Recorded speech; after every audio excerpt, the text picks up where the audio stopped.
नमस्कार, आप देख रहे हैं के न्यूज। मैं हूं आपके साथ सूरी चौहान। देवभूमि के दंगल में आपका स्वागत है और आज बात हर संभव सपोर्ट केंद्र लेगा, 4 धाम रिपोर्ट।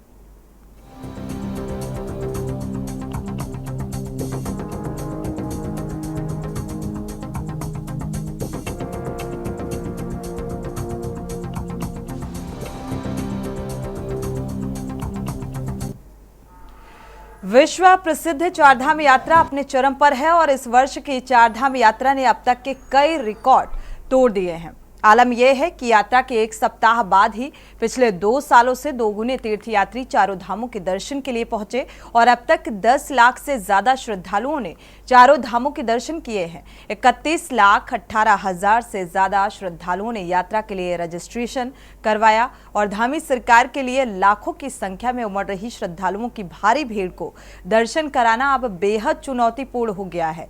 सरकार ने श्रद्धालुओं की सुविधा को आधार बताकर 31 मई तक ऑफलाइन रजिस्ट्रेशन पर भी रोक लगा दी है, जिससे सैकड़ों श्रद्धालुओं को काफी परेशानियां हो रही हैं और इसके अलावा भी जगह जगह से अव्यवस्थाओं की खबरों ने सरकार की चिंता को और बढ़ा दिया है। और इसी बीच पूर्व मुख्यमंत्री त्रिवेंद्र सिंह रावत ने अपनी ही सरकार की चारधाम यात्रा की व्यवस्थाओं पर सवाल उठाए हैं। उनका कहना है कि अधिकारी आचार संहिता का बहाना बनाकर अपनी नाकामियों को छिपाने का अधिकारी जो है वो प्रयास ना करें। वहीं चारों धामों में श्रद्धालुओं की बढ़ती संख्या को देखते हुए अब एनडीआरएफ और आईटीबीपी को भी मोर्चे पर लगाया जाएगा। चारधाम यात्रा की समीक्षा के दौरान केंद्रीय गृह सचिव अजय भल्ला ने उत्तराखंड की मुख्य सचिव राधा रतूड़ी को एक निर्देश दिए हैं और अजय भल्ला ने राधा रतूड़ी के चारों धामों, यात्रा मार्गों और ठहराव स्थलों पर यात्री संख्या की रिपोर्ट रोज गृह मंत्रालय को भेजने के लिए कहा है। साथ ही भविष्य में चारधाम यात्रा के प्रबंधन की रणनीति बनाने के लिए उन्होंने उच्च स्तरीय समिति के गठन के भी निर्देश दिए हैं। केंद्रीय गृह सचिव ने यात्रा प्रबंधन पर कड़ी नजर रखने के लिए प्रदेश के आला अधिकारियों के धरातल पर उतरने का भी विशेष ध्यान दिया है और चारधाम यात्रा में दिख रही अव्यवस्था और पूर्व मुख्यमंत्री त्रिवेंद्र सिंह रावत का अपनी ही सरकार को घेरने के बाद विपक्ष सत्ता पक्ष पर हमलावर हो गया है। कांग्रेस का कहना है कि सरकार ने समय रहते यात्रा प्रबंधन के लिए कोई तैयारी नहीं की है। इतना ही नहीं, विपक्ष ने सरकार से तत्काल सर्वदलीय बैठक बुलाने की भी मांग की है। सवाल यही कि आखिर क्यों राज्य सरकार ने समय रहते पूरी तैयारी नहीं की। आज इसी मुद्दे को लेकर विस्तार से चर्चा को आगे बढ़ाएंगे। पहले आपको रिपोर्ट दिखाते हैं।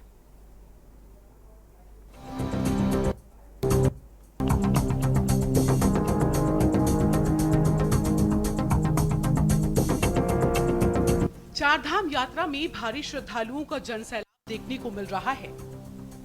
अब तक इस यात्रा में 31 लाख से ज्यादा श्रद्धालुओं ने पंजीकरण कराया है। रोजाना हजारों श्रद्धालु चारों धामों के दर्शन कर पुण्य कमा रहे हैं। श्रद्धालुओं की भारी भीड़ इस कदर उमड़ रही है कि सरकार को ऑफलाइन पंजीकरण कर 31 मई तक के लिए रोक लगानी पड़ी है। वहीं धामी सरकार के लिए चारों धामों में उमड़ रही श्रद्धालुओं की भारी भीड़ को दर्शन कराना बेहद चुनौतीपूर्ण होता जा रहा है। यही वजह है कि मुख्यमंत्री पुष्कर सिंह धामी रोजाना अधिकारियों के साथ चारधाम यात्रा की समीक्षा कर रहे हैं। इसी बीच केंद्र सरकार ने राज्य सरकार को रोजाना चारधाम यात्रा का अपडेट भेजने को कहा है। केंद्रीय गृह सचिव अजय भल्ला ने उत्तराखंड के मुख्य सचिव राधा रतूड़ी को चारों धामों, यात्रा मार्गों व ठहराव स्थलों पर यात्री संख्या की रिपोर्ट रोज गृह मंत्रालय को भेजने को कहा है। साथ ही भविष्य में चारधाम यात्रा के प्रबंधन की रणनीति बनाने के लिए उन्होंने उच्च स्तरीय समिति के गठन के भी निर्देश दे दिए हैं। यात्रा में अभी पूरी व्यवस्था अच्छे से चल रही है। सभी श्रद्धालुओं को सुगम सुरक्षित यात्रा का वो मिल रहा है, दर्शन हो रहे हैं। केंद्रीय गृह सचिव ने हम लोगों को सपोर्ट करने के लिए ये वीसी रखी थी और ये उन्होंने पूछा कि अगर आपके यात्रा व्यवस्था में अगर कहीं भी कोई मदद चाहिए, केंद्र सरकार भी मदद करेगी। उन्होंने सेंट्रल सीएपीएफ फोर्स के लिए भी कहा कि आईटीबीपी, एनडीआरएफ के कुछ एक्स्ट्रा फोर्स यहाँ है, उसको हम लोग यात्रा में क्राउड मैनेजमेंट के लिए यूज़ कर सकते हैं। दूसरी बात, हम लोगों ने सभी प्रदेशों को जहाँ से ज़्यादा यात्री आते हैं, जो टॉप 5 प्रदेश हैं जहाँ से अधिक यात्री चारधाम में आते हैं, उत्तर प्रदेश, मध्य प्रदेश, राजस्थान, गुजरात, महाराष्ट्र, 5 जगह मैंने भी बात कर ली है मुख्य सचिवों से और केंद्रीय गृह सचिव ने भी उनसे बात करी है और ये मैसेज सब जगह मीडिया के माध्यम से भी दिया है कि यात्री रजिस्ट्रेशन करा के ही आए, जिस तिथि में यात्रियों का रजिस्ट्रेशन है उस तिथि में ही चार धाम के लिए आए, उससे उनको भी सुविधा रहेगी और पूरी व्यवस्था अच्छे से चलेगी। तो यही मैसेज हम लोगों ने सब जगह दिया है और इस समय यात्रा एकदम ठीक ठाक चल रही है, कहीं कोई समस्या नहीं है। आपको बता दें कि इस साल की चारधाम यात्रा का आगाज 10 मई से हुआ था। करीब 2 सप्ताह में ही 10 लाख से अधिक श्रद्धालु चारधाम यात्रा के दर्शन कर चुके हैं। वहीं 31 लाख से अधिक श्रद्धालुओं ने अब तक पंजीकरण करा लिया है। श्रद्धालुओं की ये संख्या दिन प्रतिदिन बढ़ती ही जा रही है। ऐसे में अव्यवस्था को लेकर विपक्ष के साथ ही पूर्व मुख्यमंत्री त्रिवेंद्र सिंह रावत ने भी चारधाम यात्रा की व्यवस्था पर सवाल खड़े किए हैं। उनका कहना है कि अधिकारी आचार संहिता का बहाना बनाकर अपनी नाकामियों से नहीं बच सकते हैं, जबकि विपक्ष का कहना है कि सरकार का ध्यान सिर्फ श्रद्धालुओं के आंकड़ों पर है, न कि श्रद्धालुओं की सुविधा पर। देखिए, चुनाव में भी एक थोड़ा बहुत फोर्स हमारी लगती है, लेकिन चुनाव तो यहाँ 19 अप्रैल को संपन्न हो गए। यात्रा कब प्रारंभ हुई? तो ये प्रशासन अपनी नाकामयाबी भी, अपनी बेवकूफ़ी छुपाने के लिए इस तरह की बात करते हैं। प्रशासन के लोगों के मुंह से इस तरह की बातें शोभा नहीं देती हैं। कांग्रेस पार्टी शुरू से ये कह रही है कि चारधाम यात्रा को लेकर धामी सरकार ना ही सजग है और ना ही उन्हें इससे कोई सरोकार है। अगर होता तो धामी जी, जिनके उत्तराखंड में लोगों की आजीविका का एक बहुत बड़ा साधन है चारधाम यात्रा। दूसरी बात यह है, उत्तराखंड की जो मुझे लगता है कि शान है चारधाम यात्रा, और इसका हमारा जो एक गौरव है वो गौरव इस पर निर्भर करता है। उसके बावजूद आप चुनाव में व्यस्त हैं, आप दूसरे प्रदेशों के चुनाव में जा करके वहाँ पे रैलियाँ संबोधित कर रहे हैं। यहाँ पे श्रद्धालु परेशान है और हर दिन जो आप गाइडलाइन इशू कर रहे हैं, कभी आप कहते हैं कि आचार संहिता लागू है, कभी आप जो है गाइडलाइंस इशू करते हैं। देखिए, ये जो सरकार ने मिक्स कर दिया है ना, ये बड़ा गड़बड़ है। एक तो आपने कहा ऑफलाइन, आपने कहा ऑनलाइन पूरे हो चुके हैं, लेकिन आपने ऑफलाइन वालों को मना नहीं किया। तो ये दर्शा रहा है कि आपको श्रद्धालुओं की कोई फिक्र नहीं है। एक व्यक्ति जो एक अपने 5 दिन का अरेंजमेंट करके चारधाम यात्रा के लिए आ रहा है, यहाँ आकर के आप उसे बॉर्डर पे रोकने का कार्य कर रहे हैं। आप ये बताइए, आप उस श्रद्धालु के लिए अरेंजमेंट क्या कर रहे हैं? तो सरकार पूरी तरह से चारधाम यात्रा कराने में पिछले वर्ष भी विफल रही और कांग्रेस पार्टी ये बात कहती रही और इस बार भी विफल है। नंबर आने से आप जो खुश हो रहे हैं, देखिए नंबर आंकड़े हैं, आंकड़ों से खुश नहीं हुआ जाता है। उन आंकड़े जो नंबर हैं वो बाहर जाके प्रदेश की छवि को कैसे दिखाएंगे, इसमें सबको मिलकर के प्रयास करना होता है, जिसमें धामी सरकार पूर्णतः विफल है। देखिए, मुझे लगता है कि विपक्ष के पास इस वक्त करने के लिए शायद कुछ नहीं है और इस यात्रा पर भी अगर वो टीका टिप्पणी करते हैं तो मुझे नहीं लगता कि इससे छोटी मानसिकता किसी की होगी। और अगर राज्य सरकार की तैयारियां नहीं होती तो इतने जो श्रद्धालु यहाँ पर पहुँचे, इस प्रदेश के अंदर पहुँचे हैं, इस व्यवस्थाओं को देखते हुए ही पहुँचे होंगे। मुझे लगता है पूरे प्रदेश के अंदर यात्रा सुगम तरीके से चले, इसके लिए माननीय मुख्यमंत्री जी स्वयं मॉनिटरिंग करने का काम कर रहे हैं, अधिकारियों से वार्ता कर रहे हैं, बात कर रहे हैं, वर्चुअल बैठक कर रहे हैं। राधा रतूड़ी जी तमाम वो सारे पत्रावली का काम कर रही है, उन सारी चीज़ों पर नज़र बनाए हुए है कि किसी भी श्रद्धालु को कहीं की किसी प्रकार की कोई दिक्कत या परेशानी ना हो। मुझे लगता है कि कांग्रेस धर्म के नाम पर भी और यात्रा के नाम पर भी अगर कोई राजनीतिक रोटियां सेकने का काम करती है तो इस तरह की मानसिकता का एक कोई भी ऐसा उदाहरण नहीं है कि जिस पर कांग्रेस कोई भी कटाक्ष करने से बाज आ रही हो। कुल मिलाकर चारधाम यात्रा को लेकर श्रद्धालुओं में तो काफी उत्साह देखने को मिल रहा है, लेकिन बढ़ती भीड़ को अनियंत्रित कर पाना तो सरकार के लिए चुनौतीपूर्ण हो गया है। यही वजह है कि जगह जगह पर यात्रियों को रोके जाने के साथ ही रजिस्ट्रेशन बंद करने, वीआईपी दर्शन पर रोक लगाई गई है। वहीं यात्रा व्यवस्था पर लगातार उठ रहे सवालों के बीच केंद्र ने भी राज्य से रोजाना चारधाम की रिपोर्ट उपलब्ध कराने को कहा है। वहीं त्रिवेंद्र सिंह रावत की ओर से अपनी ही सरकार की व्यवस्थाओं पर खड़े किए गए सवाल ने विपक्ष को हमला करने का एक और मुद्दा दे दिया है। देखना होगा केंद्र के हस्तक्षेप के बाद चारधाम यात्रा की व्यवस्था में कितना सुधार देखने को मिलता है। Uttarakhand desk report. तो जब से चारधाम यात्रा की शुरुआत हुई है तब से लगातार विपक्ष भी सवाल उठा रहा है चारधाम यात्रा की तैयारियों को लेकर, और अब देखा जाए तो चारधाम यात्रा की तैयारियां जो सरकार ने की, उस सरकार की तैयारियों को लेकर भी सवाल लगातार उठा रहे हैं पूर्व मुख्यमंत्री त्रिवेंद्र सिंह रावत। अपनी ही सरकार को कटघरे पर खड़ा करते हुए नजर आ रहे हैं। इसी को लेकर विस्तार से चर्चा करते हैं। हमारे साथ खास मेहमान जुड़ चुके हैं, आपका परिचय करा देते हैं। संजीव वर्मा जी हैं, बीजेपी प्रवक्ता, आपका बहुत बहुत स्वागत इस चर्चा में शामिल होने के लिए। मंजू त्रिपाठी जी हैं, कांग्रेस प्रवक्ता, आपका बहुत बहुत स्वागत इस चर्चा में शामिल होने के लिए। साथ ही पीसी थपलियाल जी हैं, यूकेडिया वरिष्ठ नेता, आपका भी बहुत बहुत स्वागत इस चर्चा में शामिल होने के लिए। कुलदीप राणा जी हैं, वरिष्ठ पत्रकार, आपका भी बहुत बहुत स्वागत इस चर्चा में शामिल होने के लिए। शुरुआत संजीव वर्मा जी से करेंगे। संजीव वर्मा जी, शुरुआत इसी सवाल से कि विपक्ष अगर सवाल उठाता है चारधाम यात्रा को लेकर, तो आप लोग कहते हैं भाई विपक्ष के पास कोई मुद्दा नहीं है, बजाय इन आरोपों के अलावा कोई दूसरा मुद्दा है ही नहीं विपक्ष के पास। लेकिन अब तो पूर्व जो मुख्यमंत्री हैं सीएम त्रिवेंद्र सिंह रावत वही सवाल उठाते हुए नजर आ रहे हैं, क्या कहेंगे? लीजिए, देखिए, यात्रा बेहतरीन चल रही है और पिछली बार 56 लाख से अधिक श्रद्धालुओं ने चारधाम की यात्रा की और अभी मात्र 15 दिन का ही समय बीता है जब हमारे 31 लाख से अधिक श्रद्धालुओं ने अपना पंजीकरण करा लिया है और लगभग 4 लाख से अधिक श्रद्धालु चारधाम की यात्रा कर चुके हैं। तो ये संख्या कहाँ तक जाने वाली है इसका आप सहज ही अनुमान लगा सकते हैं। बात रही यात्रा की, तो आप ये देखिएगा 1,30,000 श्रद्धालु अपनी हेल्थ स्क्रीनिंग अभी तक करा चुके। 23,063 ग्रीन कार्ड अभी तक परिवहन विभाग बना चुका है।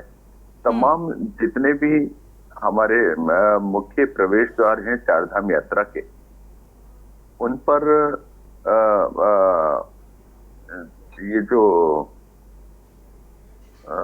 परिवहन विभाग के द्वारा जो चेक पोस्ट लगाई गई है ताकि जितने भी यात्री आते हैं वो प्रॉपर आए, अपने बारी के साथ आए। अभी जो आरंभ में थोड़ी सी अव्यवस्था देखने को मिली, उसका प्रमुख कारण केवल और केवल जो हमारे टूर ऑपरेटर्स की, हम उसको लापरवाही कहें, गलती कहें या अनभिज्ञता कहें, जो अपनी बारी से पहले चारधाम यात्रा पर आ गए और ऐसे में जो हमारे बाहर से आने वाले श्रद्धालु, उनको भी कहीं ना कहीं थोड़ा सा परेशानी का सबब झेलना पड़ा। संजीव वर्मा जी, देखा जाए, ठीक है, मैं थोड़ा सा बीच में रोकूंगी आपको, क्योंकि आपने कहा चारधाम यात्रा पूरी तरीके से सुचारू भी है, व्यवस्थाएं भी सही हैं, बहुत बेहतर व्यवस्थाएं हैं, थोड़ी सी दिक्कतें जो आ रही हैं आपने उस बात का भी जिक्र किया। चारधाम यात्रा जो है वो कितनी महत्वपूर्ण है, क्योंकि मुझे लगता है कि हर कोई इंतजार करता है चारधाम यात्रा को लेकर, और जब वो समय नजदीक आता है तो सरकार उन व्यवस्थाओं को चुस्त दुरुस्त करे ताकि श्रद्धालु जो दूर दराज से यहाँ पर चारधाम यात्रा के लिए पहुंचते हैं उनको वो व्यवस्थाएं मुहैया हो सकें। अब ऑफलाइन रजिस्ट्रेशन भी फिलहाल के लिए बंद कर दिया गया है, ऑफ कर दिया गया है, लेकिन उन्हें चेक पोस्ट का भी आपने जिक्र किया, बीच में रोका भी जा रहा है। जो श्रद्धालु घर से ये तैयारी करके निकले हैं कि भाई हमें तो चारधाम यात्रा सकुशल संपन्न करनी है, तो अब ये बताइए उन्हें कैसे पता होगा कि आखिर यहाँ पर क्या कुछ अव्यवस्थाएं हमें फेस करनी पड़ेंगी, हमें कहाँ कहाँ पर रोका जाएगा? इसके लिए कुछ तो तैयारी करनी चाहिए सरकार को कि एक मैसेज कन्वे हो उन श्रद्धालुओं के लिए। सोनी जी, देखिए, यात्रा आरंभ होने से पहले 11 भाषाओं में सरकार के द्वारा एडवाइजरी जारी की गई थी और उसमें एक तरह से पूरी तरह स्पष्ट किया गया था जितना आपको अपना रजिस्ट्रेशन कराना अनिवार्य है, चाहे आप ऑफलाइन कराएं चाहे ऑनलाइन कराएं। और जितने भी यात्रियों ने ऑनलाइन रजिस्ट्रेशन कराया वो आंकड़ा तो सरकार के पास उपलब्ध है कि इतने यात्री हमारे पास आने वाले हैं, किंतु बहुत से यात्री ऐसे थे जिन्होंने अनभिज्ञता के चलते कि उनको जानकारी शायद नहीं थी कि यहाँ रजिस्ट्रेशन कराना आवश्यक है। कई सारे श्रद्धालु तो ऐसे भी नजर आए जिन्होंने रजिस्ट्रेशन कराया और उनका नंबर आने तक उन्हें 2 से 3 घंटे इंतजार भी करना पड़ा। फिर ये संख्या भी निकलकर सामने आई कि भाई इतने सारे श्रद्धालु हैं जो बिना दर्शन के ही वापसी कर रहे हैं, क्योंकि वहां पर इतनी अव्यवस्थाएं हैं, इतनी ज्यादा भीड़ बढ़ती जा रही है, फिर वहां पर उनको रोक दिया जा रहा है। ये भी तो खबर सामने आ रही है जिस पर चर्चा हुई है। सोनी जी, देखिए, ऐसे यात्री नहीं हैं जो बिना दर्शन के वापस गए हों। हाँ, इतना जरूर हुआ है कि यात्रा जो हमारी ऋषिकेश से यात्रा चलती है, इसमें किसी प्रकार का कहीं पर भी व्यवधान नहीं था, और जो थोड़ी सी क्राउड पड़ा है वो यमुनोत्री गंगोत्री जो हमारा सेक्टर है, उस सेक्टर पे थोड़ा सा क्राउड ज्यादा हुआ है। जो हमारे श्रद्धालुओं का एक सैलाब बड़ा उमड़ा है वहां पर थोड़ी दिक्कत का सामना हमें करना पड़ा है, किंतु ज्यादा क्राउड को संभालने के लिए और उन लोगों को किसी प्रकार अब आगे का रोड मैप क्या होगा सरकार का, उस पर हम आपसे जवाब लेंगे। संजीव जी, प्रतिक्रिया ले लेते हैं सभी मेहमानों की जल्दी से। मंजू त्रिपाठी जी, संजीव जी वापसी करते हैं आपकी। मंजू त्रिपाठी जी, क्योंकि अब देखा जाए चारधाम यात्रा को लेकर लगातार आप लोग सवाल उठा रहे हैं कि भाई जो व्यवस्थाएं हैं वो चाक चौबंद नहीं है, सरकार ने कुछ सबक नहीं सीखा पिछली बार की भी चारधाम यात्रा से। एक चुनौतीपूर्ण ये यात्रा तो नजर आ रही है अगर धामी सरकार का जिक्र किया जाए। अब आगे क्या कुछ तैयारियां व्यवस्थित होंगी सरकार की तरफ से, उस पर भी नजर रहेगी। लेकिन फिलहाल अभी 10 लाख तक जो दर्शनार्थी हैं, श्रद्धालु, वो दर्शन कर चुके हैं। 31 लाख से ज्यादा जो है रजिस्ट्रेशन हो चुके हैं, और अब ऑफलाइन रजिस्ट्रेशन भी बंद कर दिया गया है। क्या लगता है, सकुशल संपन्न होगी ये यात्रा? विपक्ष को कोसने, मैं देख रही हूँ विपक्ष को लोग कोस रहे हैं कि ये है वो। अरे विपक्ष को छोड़िए, आपके अपने पूर्व मुख्यमंत्री ने आपकी व्यवस्था पर प्रश्न चिन्ह लगा दिया है, आपकी बेवकूफी पर प्रश्न चिन्ह लगा दिया है। उन्होंने साफ जाहिर किया कि इस समय जबान संभाल के बात करें तो थोड़ा अच्छा रहेगा। जबान संभाल के बात करेंगी तो अच्छा जबान होगा। संभाल के मैं कुछ नहीं कर रही हूँ, आपके मुख्यमंत्री की भाषा बोल रही हूँ, आपके पूर्व मुख्यमंत्री की भाषा बोल रही हूँ। ये मेरी भाषा नहीं है, ये मेरी भाषा नहीं है, आपके पूर्व मुख्यमंत्री की आवाज है। ठीक है, ये त्रिवेंद्र सिंह रावत जी की आवाज है, मेरी ये भाषा नहीं है। तो उन्होंने किस तरह की एक सवाल उठाए, आपने सुन ही लिया। व्यवस्था क्या व्यवस्था है ये जग जाहिर हो चुका है। ऑनलाइन रजिस्ट्रेशन, ऑफलाइन, इन सब की धज्जियां उड़ाई जा रही हैं। खाली संख्या गिनाने से कुछ नहीं होता है। दूध का दूध और पानी का पानी साफ हो रहा है कि आप खाली संख्या गिनाकर लोगों को बता रहे हैं। मुख्यमंत्री जी खुद चुनाव प्रचार प्रसार में यहाँ लोगों की जाने जा रही हैं, 50 से अधिक लोग मारे गए हैं, और श्रद्धालुओं से अनाप शनाप वस्तुओं का कोई रेट निर्धारित नहीं है, अनाप शनाप रेट वसूला जा रहा है हर चीजों का। यूं कहिए कि जो है यात्रा कम हो गई है, डकैती ज्यादा हो गई है, लोगों को परेशान किया जा रहा है। किस तरह से लोग परेशानियों का सामना कर रहे हैं, कोई व्यवस्था, आप बीमार लोगों को भी जाने दे रहे हैं, दम तोड़ रहे हैं लोग। अरे भाई, अगर मेडिकल जो है गाइडलाइंस जारी की गई है तो उसको स्ट्रिक्टली फॉलो क्यों नहीं करने दिया जा रहा है? खाली ये पेपर वर्क दिखाया जा रहा है। अधिकारी पल्ला झाड़ रहे हैं कि आचार संहिता लग गई हुई है, जैसे कि पूर्व मुख्यमंत्री त्रिवेंद्र सिंह रावत जी ने बता ही दिया कि इस तरह की बातें। तो ऑनलाइन ऑफलाइन की पूर्ण रूप से धज्जियां उड़ाई जा रही हैं, और इस यात्रा में खाली संख्या गिनाया जा रहा है। लोगों की परेशानी अब जो है, जब इनके सिर से ऊपर जा चुकी है, तो गले गले तक आ गई है, जब जाहिर हो गई है, तो ये अनाप शनाप स्टेटमेंट देते जा रहे हैं कि बड़ी अच्छी व्यवस्था। अरे भाई, जो व्यवस्था है वो तो जग जाहिर हो गई है।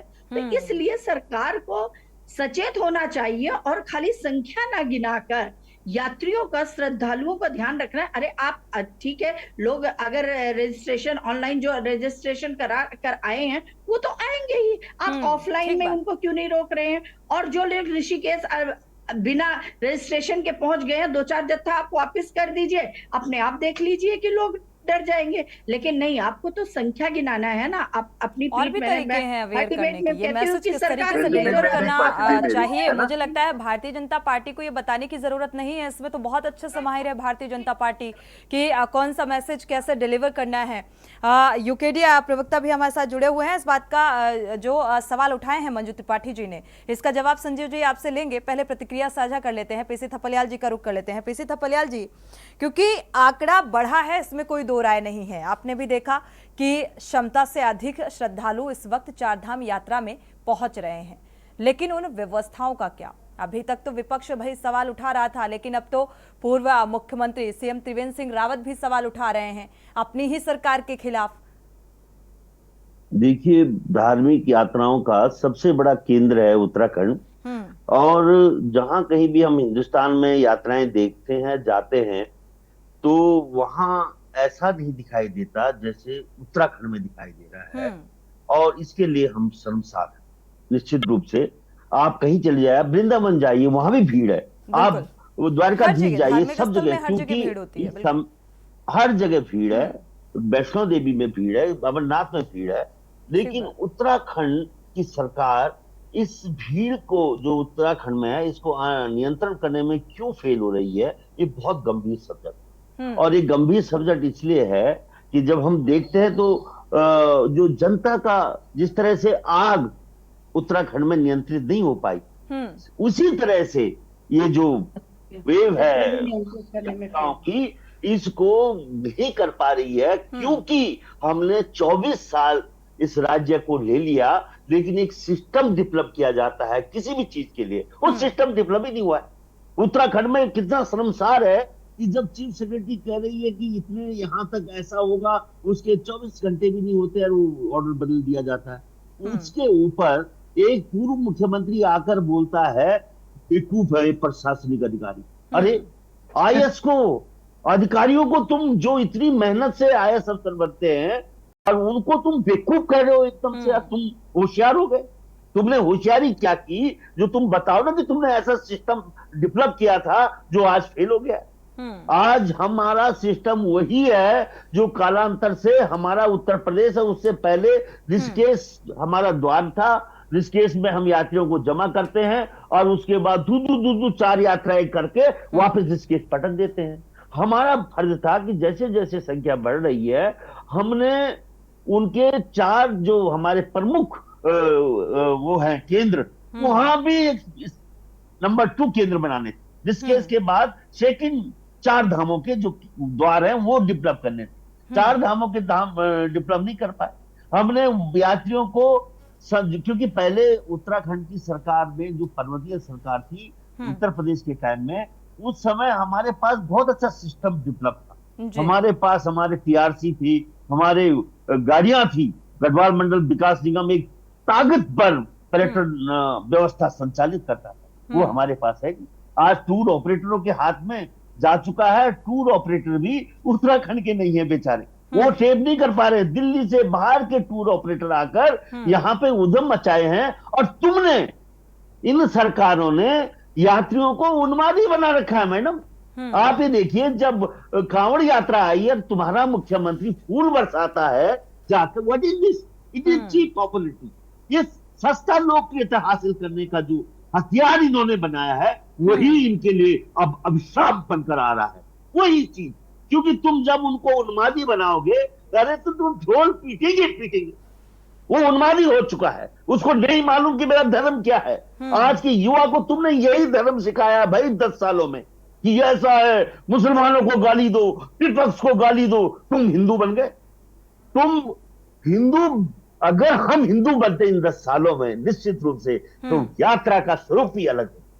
हमने बहुत ही बिगाड़, अब लाइन में नहीं रह सकते। हर साल हम ये डिस्कशन करते रहेंगे और ये बढ़ता जाएगा। बिल्कुल, पिछली बार से कुछ तो सीख लेनी चाहिए, क्योंकि अब ये मानने में मुझे लगता है कोई दो राय नहीं होनी चाहिए। सरकार को, धामी सरकार को ये मान लेना चाहिए कि भाई चुनौतीपूर्ण है ये यात्रा को संपन्न कराना। उन व्यवस्थाओं को लेकर, जिन व्यवस्थाओं को लेकर ये सवाल उठ रहे हैं। हमारे साथ कुलदीप राणा जी हैं। वक्त एक छोटे से ब्रेक का हो रहा है, ब्रेक से वापस लौटेंगे तो कुलदीप राणा जी का रुख करेंगे और प्रतिक्रिया साझा करेंगे। आप देख रहे हैं के न्यूज खबरों।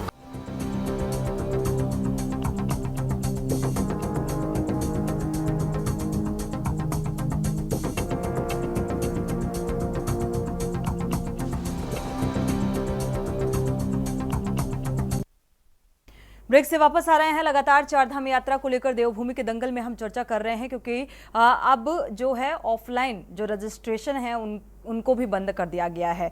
जो भीड़ जिस तरीके से बढ़ती जा रही है चारधाम यात्रा को लेकर, फिलहाल अब रोक लगाई जा रही है, क्योंकि ये आंकड़ा जो है तेजी के साथ बढ़ रहा है।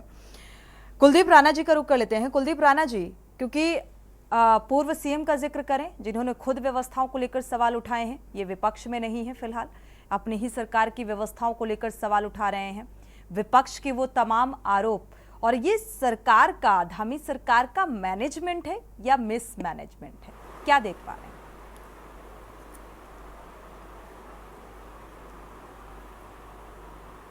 देखिए सोनी, अभी पीसी थपलियाल जी ने जो बातें कही उनमें से अधिकांश बातों से मैं सहमत हूँ। बिल्कुल, क्योंकि ये यात्रा आदि अनादिकाल की यात्रा है। ऐसा तो है नहीं कि ये इसी साल शुरू हुई हो या उत्तराखंड राज्य बनने के बाद ये स्थापित हुई हो। ये आदि अनादिकाल से चली आ रही यात्रा है। और राज्य बनने के बाद हमारी सरकारों को जो व्यवस्था देनी चाहिए थी, क्योंकि जो स्टेप वाइज स्टेप जिन चीज़ों को में हमें आगे बढ़ना था, उनमें चारधाम यात्रा प्रबंधन भी बड़ा विषय था। क्योंकि उत्तराखंड राज्य आंदोलन जब यह चल रहा था राज्य में, और हम लोग उस समय स्कूल कॉलेजों में पढ़ा करते थे, तो अक्सर चौराहों पर, कॉलेजों में, कैंपस में ये चर्चा हुआ करती थी कि भाई अगर उत्तराखंड राज्य बन जाएगा तो हमारा आर्थिक प्रबंधन कैसे होगा, हमारी आर्थिक अर्थव्यवस्था कैसे होगी। तो ये एक बड़ी चीज़ निकल करके आती थी उसमें कि भाई जल जंगल जमीन के अलावा हमारे राज्य में जो महत्वपूर्ण है वो है हमारे चार धाम। बिल्कुल, हमारे चार धाम हमारे उत्तराखंड की आर्थिकी का एक बड़ा स्रोत होंगे। बिल्कुल, ठीक है, और अर्थव्यवस्था को बेहतर बनाने में बड़ा स्रोत होंगे। लेकिन राज्य बनने के बाद जिस तरह से चीज़ें निकल करके आई, और किसी भी सरकार ने, धामी सरकार ही नहीं, कोई भी सरकार इस मामले में कभी गंभीर नहीं दिखाई दी। उनको लगा कि 6 महीने की यात्रा है, 6 महीने तो फिर बंद हो जाती है, तो किसी का ध्यान इस तरफ नहीं गया। और जो सबसे महत्वपूर्ण चीज़ होती है किसी भी राज्य में, वो वहाँ की सिस्टम में या व्यवस्थाओं का बनना। उत्तराखंड राज्य में कभी भी अधिकारियों ने किसी भी व्यवस्था को व्यवस्थित तरीके से लागू करने के लिए गंभीर प्रयास नहीं किए। और उत्तराखंड की जो चारधाम यात्रा में जो मौजूदा समय में जो हम अव्यवस्थाएं देख रहे हैं, ये उन्हीं का नतीजा है। बिल्कुल। अब चूंकि ये इन तमाम सारी चीज़ों से अब हम काफ़ी आगे निकल गए हैं, क्योंकि 10 से 15 दिन का समय बीत चुका है। तो अब हर चीज़ के लिए, अव्यवस्थाओं के लिए हम ये कहें कि धामी सरकार ने पहले तैयारी नहीं की, क्योंकि अब उससे काफ़ी निकल गए हैं। लेकिन मौजूदा समय में जो तैयारियां चल रही हैं, ठीक है, वो तैयारियां मुख्यमंत्री की तरफ से तो अब पुरजोर कोशिश की जा रही है, क्योंकि एक राजनीतिक के रूप में मैं देख रहा हूं कि उसके ऊपर जो जिम्मेदारियां हैं, उसमें वो चुनाव के उसमें भी लगे हैं। और यहाँ राज्य में, उनके राज्य में इतनी बड़ी घटना हो रही है।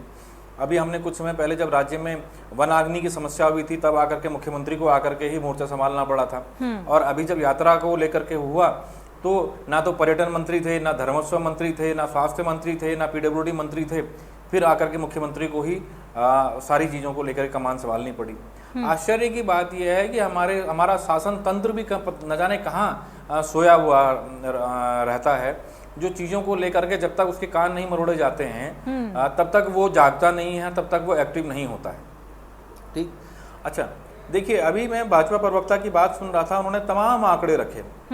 ये कितनी बड़ी विडंबना है कि अभी मैं मुख्यमंत्री के सचिव और गढ़वाल कमिश्नर की प्रेस कॉन्फ्रेंस से ही लौट रहा हूँ। ये तमाम आंकड़े वो वहाँ उन्होंने रखे थे। जो बातें इन्होंने दोहराई, वो तमाम बातें वो वहाँ दोहरा चुके थे। ठीक है, कितने लोग आए, हमने क्या किया, तमाम बातें। ठीक है, मैं आपको एक बात बताता हूँ सोनी, अभी तक पिछले 15 दिन में जो तमाम आंकड़े यहाँ पर बताए गए हैं, औसतन उत्तराखंड राज्य में चारों धामों में 60,000 यात्री प्रतिदिन दर्शन कर रहे हैं। मैं चारों धामों की बात कर रहा हूं जहां 60,000 यात्री प्रतिदिन दर्शन कर रहे हैं। उत्तराखंड में भी भाजपा की सरकार है, उत्तर प्रदेश में भी भाजपा की सरकार है, और ये चारधाम यात्रा तो पुरातन काल से चली आ रही है। बिल्कुल ठीक। उत्तर प्रदेश में अयोध्या राम मंदिर का उद्घाटन तो अभी 22 जनवरी को हुआ है। बिल्कुल। और एक प्रेस कॉन्फ्रेंस में जो राम मंदिर ट्रस्ट के ट्रस्ट प्रमुख हैं चंपत राय जी, उन्होंने ये बात का खुलासा किया। उन्होंने बताया कि अयोध्या धाम में प्रतिदिन 1 लाख श्रद्धालु पहुंच रहे हैं। एक धाम में 1 लाख श्रद्धालु और 4 धाम में 60,000 श्रद्धालु। ठीक। हमने कभी उत्तर प्रदेश में भीड़ को लेकर के, यात्राओं में अव्यवस्थाओं को लेकर के कोई सवाल सुना हमने, या कभी आपने कोई खबर चलाई कि उत्तर प्रदेश में अयोध्या में इस तरह की घटना हो गई? वहां की सरकारों ने, वहां के शासन तंत्र ने जो व्यवस्थाओं को लेकर के पुलिस तंत्र को इस तरीके से तैयार किया हुआ।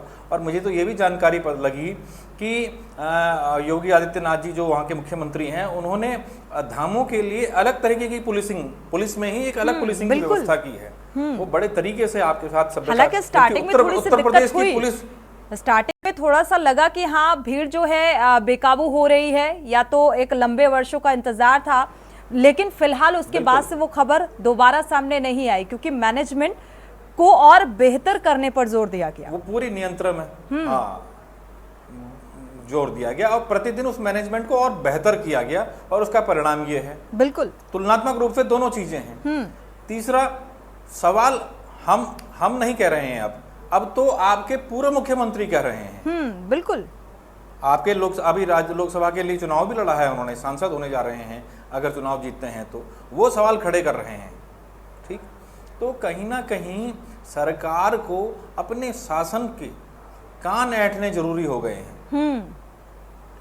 एक बड़ी मैं आपको घटना बताऊं, आज सुबह ही केदारनाथ में एक हेलीकॉप्टर की बड़ी दुर्घटनाग्रस्त होते होते बचा है वो। ठीक है।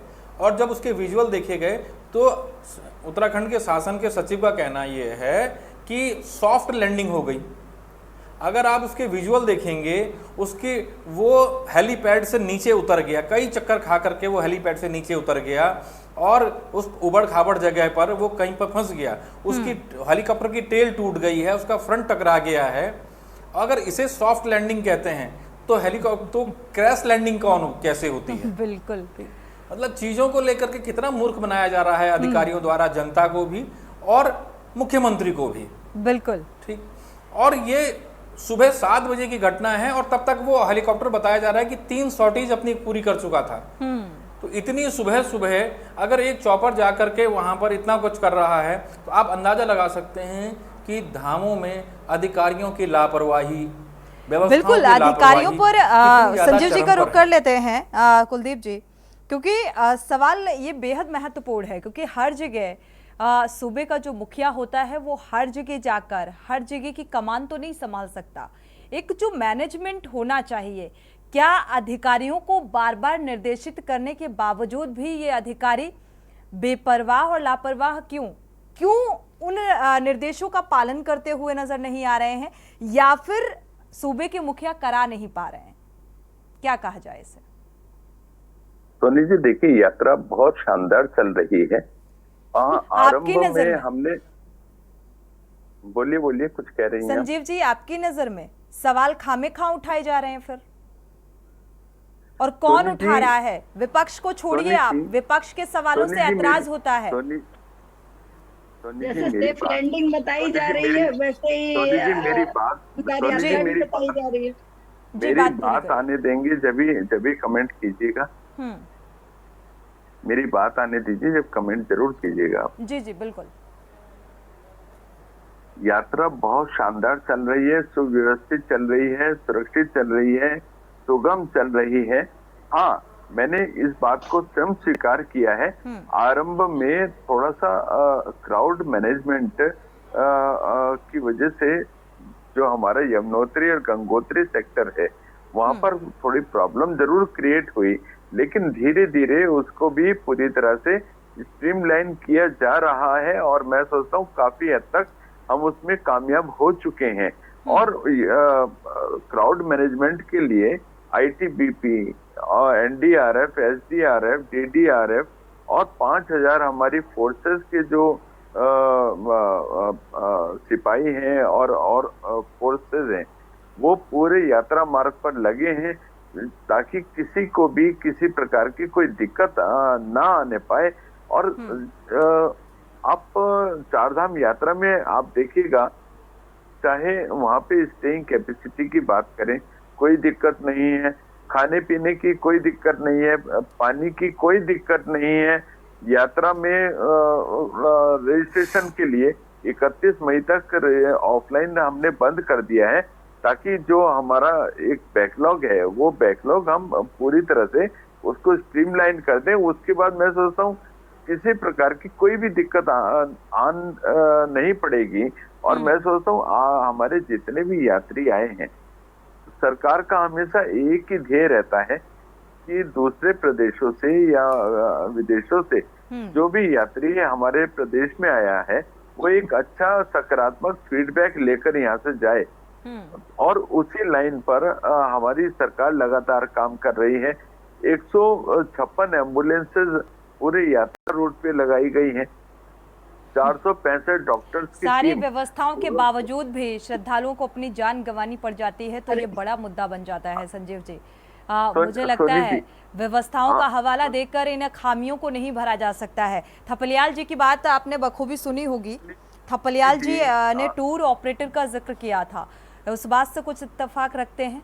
जवाब देंगे। 657 पर्यावरण मित्र वहाँ पर व्यवस्था में लगे हैं, 156 एम्बुलेंसेज वहाँ पर लगी हुई हैं, 26 मेडिकल असिस्टेंट्स वहाँ पर लगे हैं और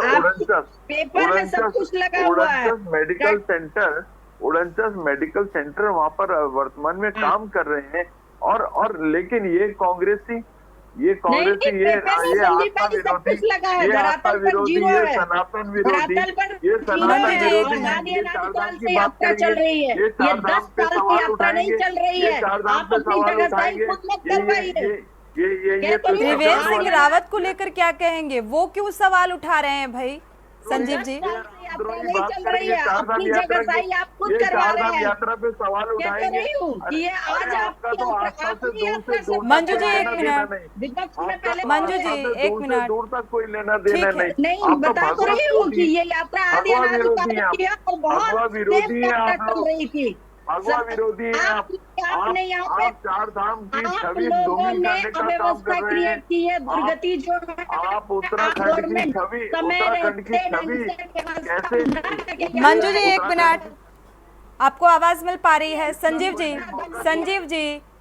जी आपने कहा कि ये आरोप लगा रहे हैं, विपक्ष में हैं, लेकिन क्या विपक्ष में आते हैं त्रिवेंद्र सिंह रावत, पूर्व सीएम? अगर ये त्रिवेंद्र सिंह रावत सवाल खड़ा कर रहे हैं अपनी ही सरकार के खिलाफ, उनका क्या वजह आप देख पाएंगे? क्या वो विपक्ष में है संजीव जी, और वो क्यों आरोप लगा रहे हैं? जी हाँ सोनी जी, मैंने सुना नहीं, क्या बोला संजीव जी? आपने कहा कि भाई ये अव्यवस्थाओं को लेकर आरोप विपक्ष लगा रहा है, विपक्ष का स्वार्थ समझ में आता है, लेकिन क्या पूर्व सीएम त्रिवेंद्र सिंह रावत भी विपक्ष के हैं जो आरोप लगा रहे हैं? उन्होंने क्यों आरोप लगाए? मंजू जी एक मिनट, मैंने तो केवल एक बात कही है कि केवल 2 सेक्टर में हमारी थोड़ी सी भीड़ बढ़ी है, लेकिन आप ये देखिए लोग कितने सकारात्मक हैं चारधाम यात्रा को लेकर कि इतना भारी एक जन सैलाब उमड़ा है।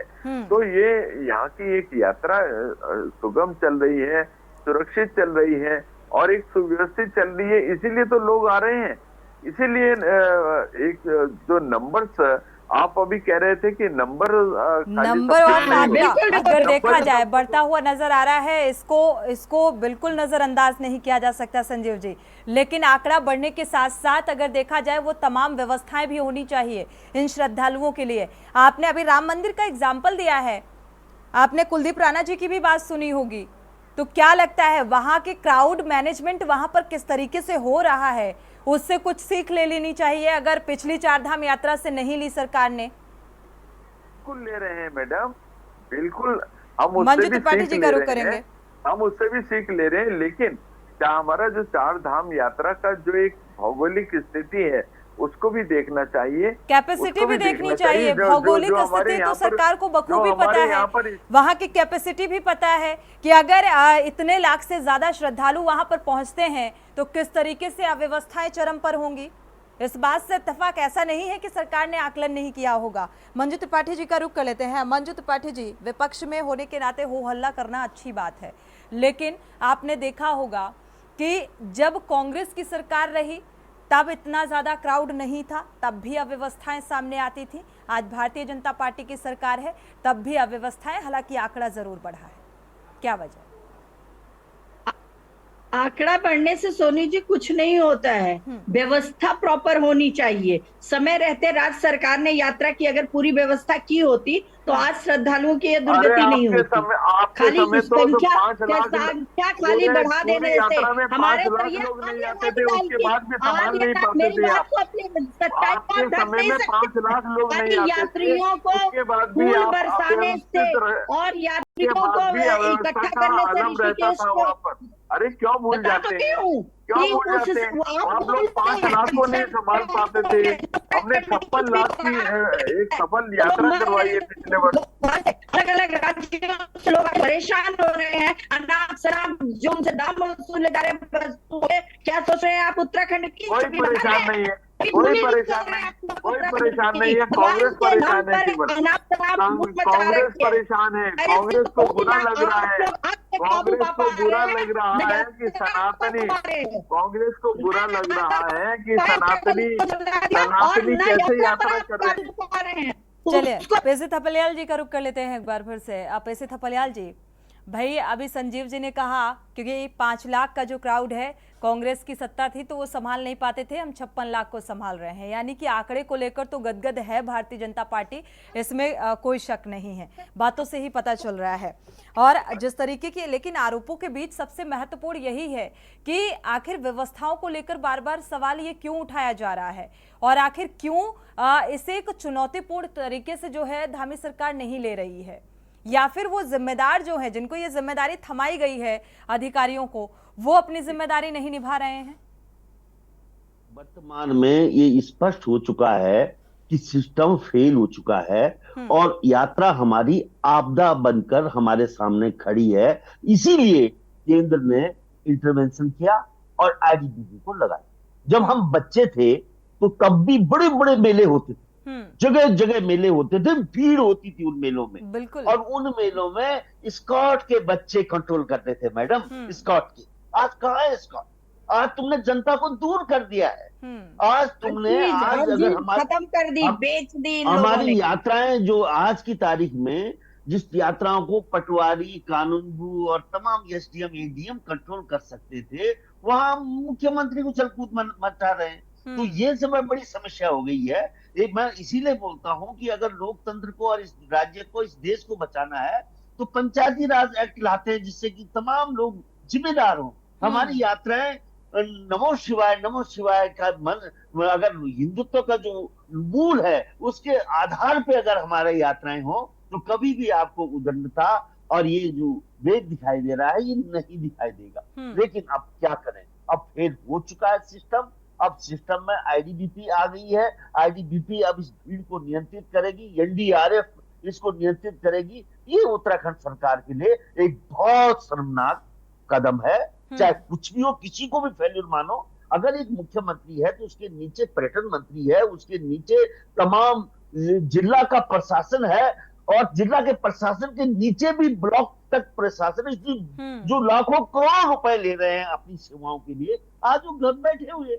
पटवारी तो आपको ढूंढ के नहीं मिलेंगे आजकल, पटवारी के मजे आ रखे हैं। क्योंकि ऊपर वाले नाच रहे हैं, ऊपर वाले नाचते हुए जो सिस्टम फेल हुआ है उसके कारण ऊपर वाले ही हैं जो वीआईपी बनकर इन यात्राओं में सबसे बड़ा व्यवधान डालते हैं। वो वीआईपी कल्चर जो है उसको खत्म करने में हमारा मुख्य सचिव फेल हो चुकी है। वो कितनी बार बोल चुकी है कि भाई वीआईपी इतने 21 मई तक मत आओ, ये करो, फिर भी वीआईपी, क्योंकि उत्तराखंड छोटा राज्य है और छोटा राज्य को तमाम बड़े, चाहे यूपी का मिनिस्टर आ रहा हो, चाहे मध्य प्रदेश का मिनिस्टर आ रहा हो और चाहे केंद्र का मिनिस्टर आ रहा हो, उसके आगे हम सब बौने पड़ते हुए। हमने पहले भी देखा कि किस तरह से एक उत्तर प्रदेश का पूर्व मंत्री का बेटा कहां बद्रीनाथ पहुंच गया था, हम वो सब चीज देख चुके हैं। अब हमारा सिस्टम बहुत कमजोर हो चुका है, इसको मजबूती देने के लिए एक बहुत बड़ा अभियान हमें छेड़ना पड़ेगा, नहीं तो गई भैंस पानी में। बिल्कुल हम नहीं सुधार सकते इसे, कितना बोल ले, क्योंकि आज पक्ष और विपक्ष पाकिस्तान हिंदुस्तान बन चुके हैं। हर चीज विपक्ष, अरे विपक्ष के माध्यम से जनता की आवाज तुम्हारे तक पहुंचती है, उसका निदान करो, उसका सोल्यूशन बताओ। और यह विपक्ष अगर सब सवाल खड़ा करता है तो विपक्ष को उसके सोल्यूशन बताने चाहिए कि भाई ये सोल्यूशन है, इस तरह से हम भीड़ को कंट्रोल कर सकते हैं। आज हम अगर ऋषिकेश में यात्री जब शुरुआत करता है मैडम, वहां पे आप केवल पूर्व सैनिकों का संगठन, हमारे खाली बैठे हुए हम अनुशासित लोग हैं, हमें डीएससी वालों का पॉइंट करना चाहिए ना। गांव से अलग और भी है, तुम यहां भी जा सकते, केवल एक मैसेज चले जाए उसमें से 50% डाइवर्ट हो सकते हैं। हम कितनी बार बोल रहे हैं कि हे सरकार तुम सिंताली पुल बना दो जिसे ब्यास घाट भी लोग जा सके, इंद्रप्रयाग जा सके। हमारे 8 प्रयाग से हम खाली 5 प्रयागों में अटके हुए हैं।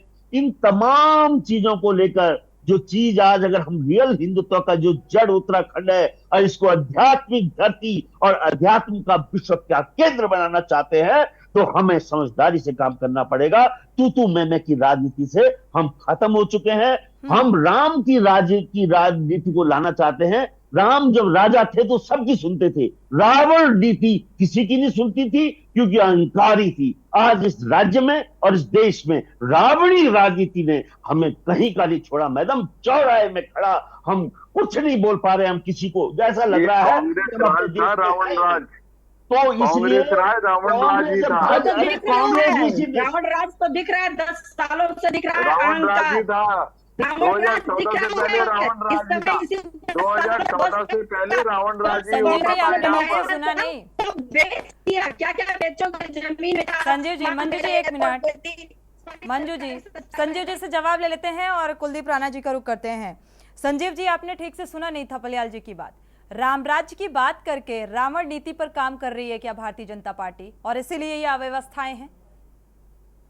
क्योंकि चारधाम यात्रा विश्व प्रसिद्ध यात्रा है और आप समझ सकते हैं अगर अव्यवस्थाओं के आपके कह देने से नहीं होगा है कि ये व्यवस्थाएं सुगम है, सरल है। जो वहां पर जा रहे हैं, जो खामियां और अव्यवस्थाओं का सामना कर रहे हैं या बिना दर्शन के वापस लौट रहे हैं, तो आप समझ सकते हैं किस तरीके का ये मैसेज जा रहा है चारधाम यात्रा को लेकर। पक्ष नहीं, हर अखबार डिफेंड कर रहा है आपको, पूरा देश। मंजू एक मिनट, संजीव जी से सवाल किया गया है। मैंने पहले भी इस बात का उल्लेख किया है, कुछ टूर ऑपरेटर्स की वजह से मजाक उड़ा रहे हैं जो थोड़ा सा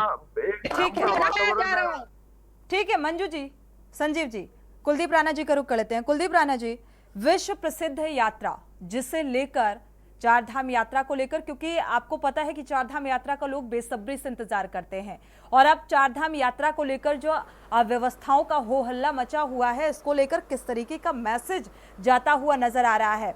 वो आर्थिक स्थिति या इकोनॉमिक लिहाज से सोचना तो दूर की बात है, अब जो पूरा दारोमदार है व्यवस्थाओं पर अटक कर रह गया है।